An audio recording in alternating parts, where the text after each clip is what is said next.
पंजाब ਦੀਆਂ 32 किसान जथेबंदियां ने ऐलान किया है कि खेती कानूनों की वापसी किसानों की वड्डी जित है। उन्होंने कहा कि मोर्चे ने 5 वड्डियां मंगां ते जित हासिल कर ली है। बाकी मंगां भी सरकार मन्ने। यह भी मंग की गई है कि बाकी मंगां ते भी सरकार गौर करे, पार्लीमेंट दे विच उन्हां दा बकायदा ऐलान किया जाए। यह मंग 32 किसान जथेबंदियां दे वल्लों सरकार दे अगे रखी गई है। उत्थे किसान जथेबंदियां ने कहा कि सरकार नूं एक दिन दा होर समा दिंदे हां। 1 दसंबर नूं संयुक्त किसान मोर्चे की एमरजेंसी मीटिंग सद्दी गई है। 1 दसंबर तक वेट एंड वॉच है। किसानों के वल्लों यह बयान दिता गया 1 दसंबर की जिहड़ी संयुक्त किसान मोर्चे की मीटिंग होगी, उस तो बाद ही यह साफ होगा, यह तय होगा कि किसानों की घर वापसी होगी या नहीं, या की अंदोलन अगे भी जारी रहेगा।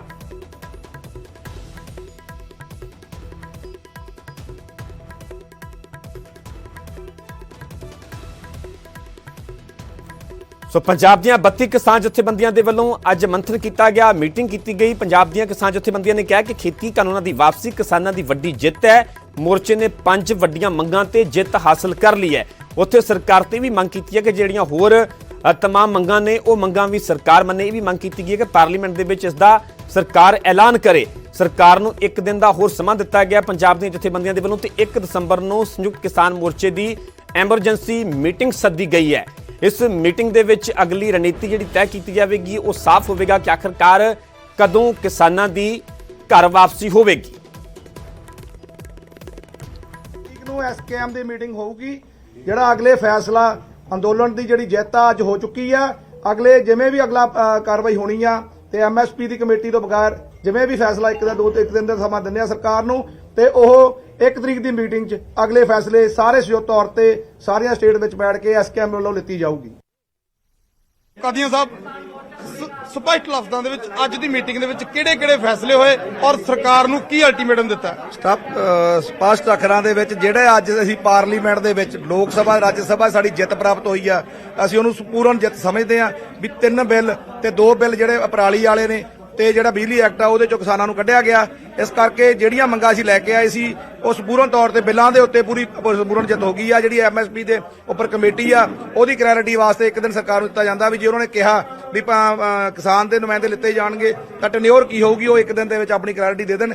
ਤੇ ਜਿਹੜੀਆਂ ਮੰਗਾਂ ਸਾਡੀ ਰਹਿੰਦੀਆਂ ਦੇ ਵਿੱਚ ਐਲਾਨ ਹੋਏ ਨੇ, ਕੋਈ ਤੋਮਰ ਜੀ ਤੋਂ ਹੋਇਆ, ਕੋਈ ਪੂਸ਼ ਗੋਇਲ ਜੀ ਤੋਂ ਹੋਇਆ, ਜਿਹੜਾ ਵੀ ਹੋਇਆ, ਅਸੀਂ ਮੰਗ ਕਰਦੇ ਹਾਂ ਵੀ ਪ੍ਰਧਾਨ ਮੰਤਰੀ ਹੁਣ ਸੈਸ਼ਨ ਚੱਲ ਰਿਹਾ ਪਾਰਲੀਮੈਂਟ ਦੇ ਵਿੱਚ ਉਹ ਐਲਾਨ ਕਰਨ। ਹੁਣ ਕਿਹੜੇ-ਕਿਹੜੇ ਮੁੱਦੇ ਰਹਿ ਗਏ? ਇੱਕ ਤਾਂ ਕੇਸ ਦਰਜ ਜਿਹੜੇ ਪੈਂਡਿੰਗ ਨੇ ਉਹ ਰਹਿ ਗਏ ਔਰ ਐਮਐਸਪੀ ਦਾ ਮੁੱਦਾ ਰਹਿ ਗਿਆ। ਹੋਰ ਕਿਹੜਾ ਮੁੱਦਾ ਜਿਹੜਾ ਹੈਗਾ ਜਿਹਦੇ ਤੇ ਤੁਸੀਂ ਕੱਲ ਦਾ ਸਮਾਂ ਕੇਂਦਰ ਨੂੰ ਦਿੱਤਾ? ਇੱਕ ਮੁਆਵਜ਼ੇ ਦੀ ਮੰਗ ਆ ਸਾਡੀ, ਜਿਹੜੇ ਸ਼ਹੀਦ ਹੋਏ ਆ ਉਹਨਾਂ ਦੀ ਮੁਆਵਜ਼ੇ ਦੀ ਮੰਗ ਇਹਦੇ ਵਿੱਚ ਹੈਗੀ ਆ।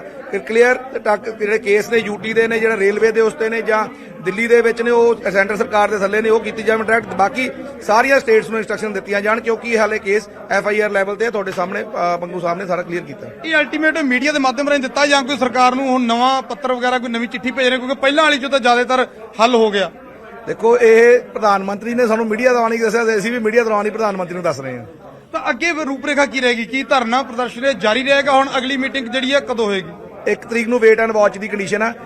ਐਸਕੇਐਮ ਕਿਵੇਂ ਵੀ ਫੈਸਲਾ ਲੈਂਦਾ, ਕਿਹੜੀਆਂ ਨਵੀਆਂ ਪ੍ਰਕਾਰਾਂ ਚੇਂਜ ਹੋ ਰਹੀਆਂ ਨੇ, ਰੋਜ਼ ਆਪਾਂ ਦੇਖ ਰਹੇ ਹਾਂ ਇੱਕ ਚੀਜ਼ ਆਪਣੇ ਪਲੱਸ ਪੁਆਇੰਟ ਵੱਲ ਜਾ ਰਹੀ ਹੈ। ਸਰਕਾਰ ਪੂਰੀ ਝੁਕੀ ਹੋਈ ਨਜ਼ਰ ਆ ਰਹੀ ਹੈ, ਤਾਂ 1 ਤਰੀਕ ਨੂੰ ਕੋਈ ਮਹੱਤਵਪੂਰਨ ਫੈਸਲਾ ਹੋ ਸਕਦਾ। ਇਸ ਤੋਂ ਇਲਾਵਾ ਜਿਹੜੇ ਹੋਰ ਫੈਸਲੇ ਸੀ ਉਹਨਾਂ ਨੂੰ ਲੈ ਕੇ ਕੋਈ ਚਰਚਾ ਹੋਈ, ਜਿਵੇਂ ਪੰਪ ਬੰਦ ਨੇ ਜਾਂ ਜੇ ਟੋਲ ਟੈਕਸ ਦੀ ਗੱਲ ਹੋ ਰਹੀ ਹੈ ਜਾਂ ਜਿਹੜਾ ਪੋਲੀਟੀਕਲ ਪਾਰਟੀਆਂ ਦਾ ਵਿਰੋਧ ਹੋ ਰਿਹਾ, ਉਹਨਾਂ ਸਾਰੀਆਂ ਚੀਜ਼ਾਂ ਨੂੰ ਲੈ ਕੇ ਕੋਈ ਅੱਜ ਕੋਈ ਨਵਾਂ ਵਿਚਾਰ ਹੋਇਆ? ਨਹੀਂ, ਉਹਨਾਂ ਦੇ ਵਿਚਾਰ ਹੋਇਆ। ਅਸੀਂ ਆਪਣਾ ਵਿਚਾਰ ਰੱਖਦੇ ਹਾਂ। 32 ਜਥੇਬੰਦੀਆਂ ਆਪਣਾ ਵਿਚਾਰ ਐਸਕੇਐਮ 'ਚ ਰੱਖਦੀਆਂ। ਉਹ ਅਸੀਂ ਅੱਜ ਤਾਂ ਹੀ ਸਪੈਸ਼ਲ ਮੀਟਿੰਗ ਕਰਨੀ ਸਾਨੂੰ ਕੋਈ ਲੋੜ ਪਈ, ਤਾਂ ਹੀ ਆਪਾਂ ਸਪੈਸ਼ਲ ਮੀਟਿੰਗ 1 ਤਰੀਕ ਦੀ ਐਸਕੇਐਮ ਸੱਦੀ ਆ। ਉਹ ਆਪਣੇ ਵਿਚਾਰ ਐਸਕੇਐਮ 'ਚ ਰੱਖੇ ਜਾਣਗੇ, ਉਹ 'ਚੋਂ ਜਿਹੜੀ ਕਲੈਰਿਟੀ ਆਊਗੀ ਤੁਹਾਡੇ ਸਾਹਮਣੇ ਰੱਖੀ ਜਾਊਗੀ। ਇਸ ਤੋਂ ਪਹਿਲਾਂ 4 ਤਰੀਕ ਦੀ ਮੀਟਿੰਗ ਰੱਖੀ ਗਈ ਸੀ, ਤਾਂ ਉਸੇ ਮੀਟਿੰਗ ਨੂੰ ਅੱਗੇ ਲਿਆਂਦਾ ਗਿਆ, ਉਸੇ ਨੂੰ ਐਮਰਜੈਂਸੀ ਮੀਟਿੰਗ ਬਣਾਇਆ ਗਿਆ। ਨਹੀਂ, ਇਹ 42 ਜਥੇਬੰਦੀਆਂ ਦੀ ਮੀਟਿੰਗ ਆ ਜਿਨ੍ਹਾਂ ਨੂੰ ਆਪਾਂ ਐਸਕੇਐਮ ਨੇ ਇੱਕ ਪਾਵਰ ਦਿੱਤੀ ਸੀ, ਜਿਹੜੀ 11 ਵਾਰੀ ਦੌਰ ਦੀ ਮੀਟਿੰਗ 'ਚ ਰਹੀ ਆ। ਫੈਸਲੇ ਕੋਣ ਨਤੀਜੇ ਵਾਸਤੇ ਉਹਨਾਂ ਨੂੰ ਅੱਗੇ ਕੀਤਾ ਗਿਆ ਸੀ। ਉਹਨਾਂ ਦੇ 42 ਕਿਸਾਨਾਂ ਜਿਹੜੀ ਹੈਗੀ ਆ ਉਹ ਆਗੂ ਬੁਲਾਏ ਗਏ ਨੇ। ਟਰੈਕਟਰਾਂ ਤੇ ਪਈ ਧੂੜ ਕਦੋਂ ਝੜ ਜਾਏਗੀ? ਕਦੋਂ ਪੰਜਾਬ ਵਾਪਸੀ? ਕਿਉਂਕਿ ਪੰਜਾਬ 'ਚ ਵੀ ਇੰਤਜ਼ਾਰ ਕੀਤਾ ਜਾ ਰਿਹਾ ਵੀ ਜਿੱਤ ਦਾ ਜਸ਼ਨ ਹੈ ਜਿਹੜਾ ਕਹਿੰਦੇ ਪੰਜਾਬ ਵਾਲੇ ਪਾਸੇ ਕਦੋਂ ਆਉਣਾ? ਬਿਲਕੁਲ, ਜਿੱਤ ਆਪਣੇ ਤਕਰੀਬਨ ਆਪਾਂ ਹਾਸਲ ਕਰ ਚੁੱਕੇ ਹਾਂ। ਹੁਣ ਤਾਂ ਅੱਜ ਕੋਈ ਬਹਾਨਾ ਨਹੀਂ ਰਿਹਾ ਤੇ ਪਾਰਲੀਮੈਂਟ 'ਚ ਵੀ ਪੇਸ਼ ਹੋ ਗਿਆ ਤੇ ਬਸ ਐਸਕੇਐਮ ਦੀ ਇੱਕ ਮੋਹਰ ਲੱਗਣੀ ਬਾਕੀ ਹੈ। ਯਾਨੀ ਹੁਣ ਵਾਪਸੀ ਦੀ ਤਿਆਰੀ ਹੋ ਗਈ ਹੈ। ਐਸਕੇਐਮ ਦੀ ਮੋਹਰ ਤੋਂ ਪਹਿਲਾਂ ਜਦ ਤੱਕ ਅਸੀਂ ਅੱਜ ਤੱਕ ਆਪਾਂ ਸਾਰੇ ਐਸਕੇਐਮ ਦੀ ਕਾਲ ਮੰਨਦੇ ਰਹੇ ਹਾਂ ਤਾਂ ਐਸਕੇਐਮ ਦੀ ਕਾਲ ਨਹੀਂ ਪ੍ਰਮੁੱਖ ਰੱਖਾਂਗੇ। ਕੈਮਰਾਮੈਨ ਸੰਦੀਪ ਦੇ ਨਾਲ ਨਪਿੰਦਰ ਸਿੰਘ ਬਰਾੜ, ਨਿਊਜ਼ 18। ਜਿਵੇਂ ਤੁਹਾਨੂੰ ਸੁਣਾਇਆ, ਪੰਜਾਬ ਦੀਆਂ ਜਥੇਬੰਦੀਆਂ ਨੇ ਘਰ ਵਾਪਸੀ ਦੇ ਸੰਕੇਤ ਦਿੱਤੇ ਨੇ, ਪਰ ਦੂਜੇ ਸੂਬਿਆਂ ਦੇ ਕਿਸਾਨ ਕੀ ਸੋਚਦੇ ਨੇ ਉਹ ਵੀ ਸੁਣਦੇ ਹਾਂ। अभी जो दूसरे और मामले हैं किसानों के, उस पर भी सरकार बातचीत तो अगर सरकार बातचीत नहीं करती तो आंदोलन जारी रहेगा। हाँ, हम बिना बातचीत के कहाँ जाएंगे भाई। लेकिन सर ये मैसेज तो जाएगा कि जब सरकार ने आपकी ही बात मान ली है और उसके किसको बाद आप आंदोलन आपको पता होगा ये मैसेज, हमें तो बताया नहीं। पब्लिक में यही जाएगा। अभी तक तो आप ना हम पब्लिक को अपने आप समझा लेंगे। पब्लिक ने कहा कि हटना नहीं वहाँ से। तो राज्यसभा में अगर ये पारित हो जाता है, ये सारी जगह पारित होगा, ये खत्म होगा, लेकिन दूसरे मामलों पर हम बातचीत करके सरकार से, उससे बगैर हम यहाँ से नहीं सर जाएंगे। ये बैरिकेटिंग कब हटेगी? और बैरिकेटिंग भाई मैं तो लगा ही नहीं रखी, ना हमने लगा रखी, जिसने लगा रखी उनसे पूछ। तो अभी तो आपसे कुछ बात हो रही थी। हाँ, बात हो रही थी। उन्होंने कहते हैं ट्रैक्टर लेकर कब आओगे, मगर आज अभी नहीं आ रहे। संयुक्त मोर्चे ने पहले दिन से एमएसपी को अपनी प्रमुख मांग में रखा है। मैं आपको फिर याद दिला दूं, एमएसपी की मांग हमने आज नहीं जोड़ी है, दिल्ली आने के बाद नहीं जोड़ी है। 14 अक्टूबर को जब पंजाब के संगठनों ने 14 अक्टूबर पिछले साल जब पंजाब के संगठनों ने पहला मेमोरेंडम दिया था, तब उसमें एमएसपी के 3 पॉइंट जोड़े गए थे। एमएसपी की मांग थी, है।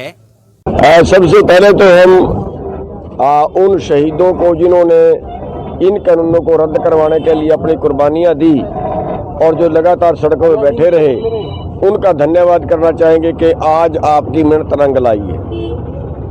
और उसके बाद हम सेंट्रल सरकार से, स्टेट सरकारों से ये सुझाव देना चाहेंगे कि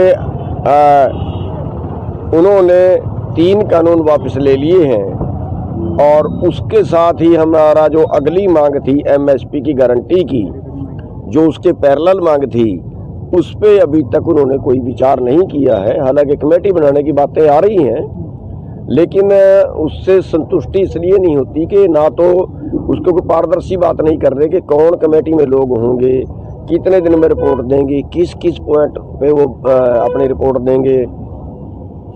और उसके अगला जो आंदोलन के दौरान जो कि मुकदमे दर्ज हुए हैं, अब 48,000 लोगों पे हरियाणा में मुकदमे दर्ज हैं।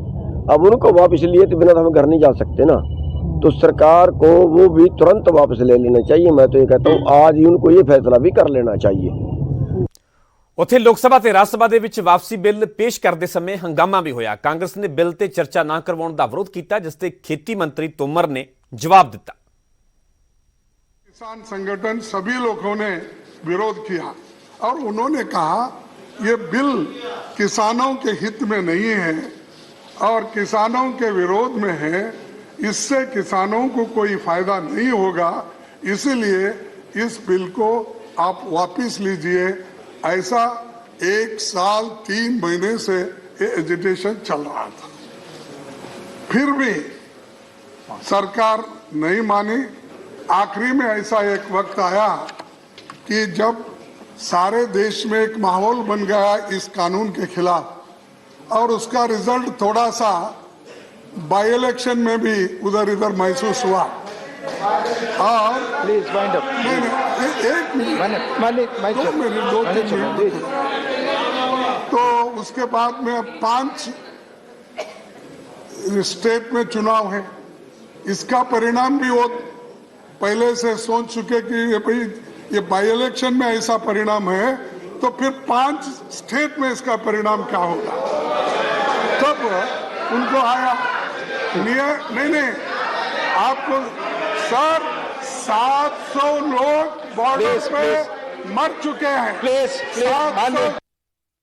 ये तीनों कृषि सुधार बिल आपकी बात रिकॉर्ड पे सरकार किसानों की भलाई के लिए लाई थी, लेकिन हम सब लोगों को इस बात का दुख है कि कई बार प्रयत्न करने के बावजूद भी और जो कांग्रेस पार्टी के लोग अपने घोषणा पत्र में रखने के बाद भी उस पर दोहरा रुख अपनाते रहे। हम किसान आपकी बात ही रिकॉर्ड पे जा रही है, उनको बहुत संक्षेप में माननीय मंत्री जी रखे अपने इसलिए विचार। प्रधानमंत्री जी ने ऐतिहासिक बड़प्पन का परिचय दिया और गुरु नानक देव जी के पावन प्रकाश पर्व पर उन्होंने इनको वापस लेने की घोषणा की। यह प्रधानमंत्री जी की कथनी और करनी की एक रूपता का परिचायक है कि रिपील करने के लिए हम यहाँ आए हुए हैं। सत्ता पक्ष भी तैयार है और अपोजिशन भी मांग करता रहा है, इसलिए इस पर कोई भी विषय आगे बढ़ाने की जरूरत नहीं है, चर्चा की जरूरत नहीं है। मैं समझता हूँ विधेयक को पारित फिलहाल रोक रहे हैं ते छोटी जी ब्रेक ली, जल्द हाजिर होने इस ब्रेक तो बाद।